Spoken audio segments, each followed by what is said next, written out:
off of the brilliant new album Higher Truth, Chris Cornell, Nearly Forgot My Broken Heart on Rock 105.3. It's 80, and I'm lucky enough to be joined on the phone now by a man whose career spans 3 decades, a man who's had such a tremendous influence on such a wide range of music, a man who's responsible for the music of Soundgarden, Audioslave, Temple of the Dog, and a whole bunch more. It's Chris Cornell. Thank you so much for joining us, and I'm going to get right into it now. Right on. If you had to pick one artist or a record or maybe a performance or a show that made you go, this is it, I have to do music, what would that be for you? Well, it would be the Beatles, and it would kind of be their whole catalog. I think I kind of got, I think I was more sort of attracted to the middle of it, you know, at first, especially the Revolver, Rubber Soul, Sgt. Pepper's part of it. And it wasn't so much, I didn't have that moment like a lot of guys had it with Kiss, where they saw Kiss for the first time and thought, that's what I want to do. And it was just like, people had that with Roy Orbison. You know, guys would see him and some switch would flip in them. I didn't have that in terms of believing that I could do it. What happened was, I had it in terms of me believing that music was going to be maybe more important to me than anything, even if it's just as a listener, even if it's just as a fan. Like I realized, I care more about music than anything else. This is cooler than anything else. This is more important to me. I would rather spend my time sitting in my room alone listening to these records than doing anything else. It was that kind of thing. And how do you think a band like the Beatles affected you moving forward when you did eventually become a musician, not only when you first started out in Soundgarden, but all the way until now when you've made an unbelievable record in Higher Truth? What ended up happening is, as I got older and I got into when punk rock happened and then post-punk indie and all that, I had this very solid sort of base and understanding of songwriting and record production from just being this crazy avid listener to the entire Beatles catalog. And what is in their entire catalog is everything. They were not afraid of taking any kind of musical influence from anything any one of them was into at the time and trying to adapt it to a Beatles record. They sort of were so huge as pop stars that they suddenly had this freedom to sort of do whatever they wanted, and it was the first time in pop music that had ever happened. And that, you know, kind of in a weird way made my career what it is, in a sense. They made it okay for me to be me. That's amazing. What age would you say you were when you realized music was more important than anything else? 8 or 9. So you're pretty much predestined. And looking back over things, you're doing these acoustic shows now, which are incredible because they're this intimate, broken down thing. Do you kind of like relive the moments that you were writing those songs, and do they when you're playing those songs in that way, does it sort of transport you back to who you were and what you were doing at the time where you were picking up maybe an acoustic guitar to write these songs in the first place? Yeah, I think music is actually an unbelievably efficient time machine. Definitely psychologically, and in terms of memory triggers and muscle memory. I can pick up a guitar and go to sort of relearn a song I haven't played in 20 years, and all of a sudden I remember the room I was sitting in. I remember someone called while I was doing it. I'll remember all kinds of strange, immediate things, and it seems like no time has gone by at all. Wow. And some people, I think, have a connection with music more so than others in terms of memory triggers. And for me, I tend to remember things based on a song was playing or some type of a musical association was happening that has me kind of keyed into it.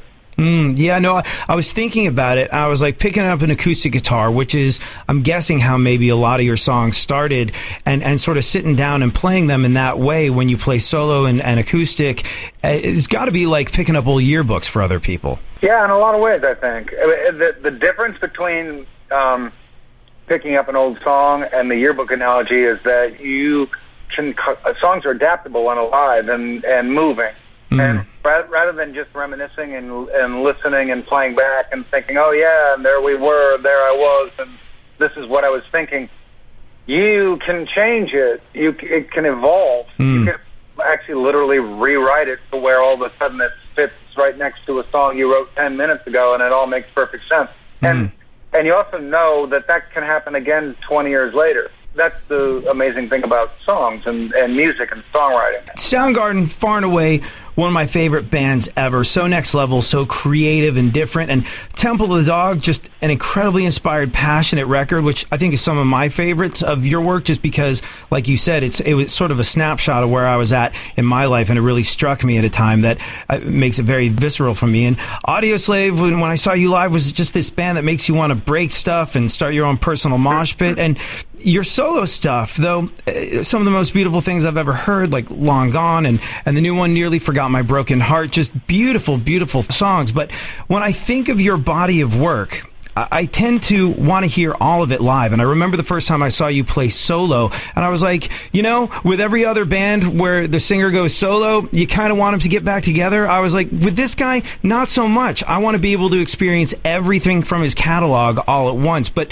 have you gotten to the stage in your life where you have a preference in terms of what you're doing and when you're doing it? Well, I think that it became obvious to me probably in 2010, 2011, when I was doing both. I was doing songbook touring, which is really just me and a guitar, coming off the road, working on songs for Higher Truth, and then simultaneously, recording and releasing, writing, recording, and releasing with Soundgarden, touring with Soundgarden, realizing that I have both these things going, and they're so different than each other. They're in such huge contrast, and how amazing is that? And it really is amazing. It's like I feel like I kind of have the best of all worlds. I'm not wanting for anything. There's nothing really missing creatively. Well, I have to say, I think you are hitting a creative apex. It's a new height with Higher Truth, and I think look, you have a body of work that is incredible and speaks for itself. But I think this will go down in the history books as being some of the greatest work you've ever done. Really, really loving everything that I've gotten a chance to hear from the new album. So, congratulations on that. It's an amazing record. Thank you very much. Thank you. No, Chris Cornell, thank you so much for your time, and thank you for an incredible piece of work that is your new album, Higher Truth, which is out now. And on a super quick personal note, when I was a kid, I was in a band. We were signed to the same record label as you, A&M Records. Oh, okay. Part of the joy of it was walking through the halls of the record label and knowing, like, hey, Soundgarden, we're here, at some stage in the game, and like, you laugh, but it's totally true. Never got to run into you guys, or never got to meet you personally after Soundgarden was done the first time. But one of the greatest guys that I ever got to meet was the artist development guy at A&M, a guy called Al Marks. And one of the greatest times that I ever had was just hanging out with him, hearing him tell stories about what it was like to be on the road with Soundgarden and about you guys. And me and the rest of the guys in my band just sat absolutely enthralled as Al Marks, one of the few greats in the music business, told stories about you, one of the other few greats in the music business. And Al has kind of stuck with me as a friend and a mentor over the years, and has such incredible things to say about you. I speak to him all the time, and I know for a fact that Al Marks sends you all the love in the world. Well, thank you for that. He's a really close friend of mine, and that's nice of you to give him a shout out. And I'll give him a shout out too. Hey, Al. I will see Al when I get to Alstown, which is now in Atlanta. Yeah. Right on. Thank you. No, thank you. And I'm going to echo something that Al said when I told him I was going to be doing this interview. Soundgarden should be in the Rock and Roll Hall of Fame. This new album of yours, Higher Truth, should win a Grammy. Thank you so much for making the time. Chris Cornell, you are the best. All right. Thanks very much.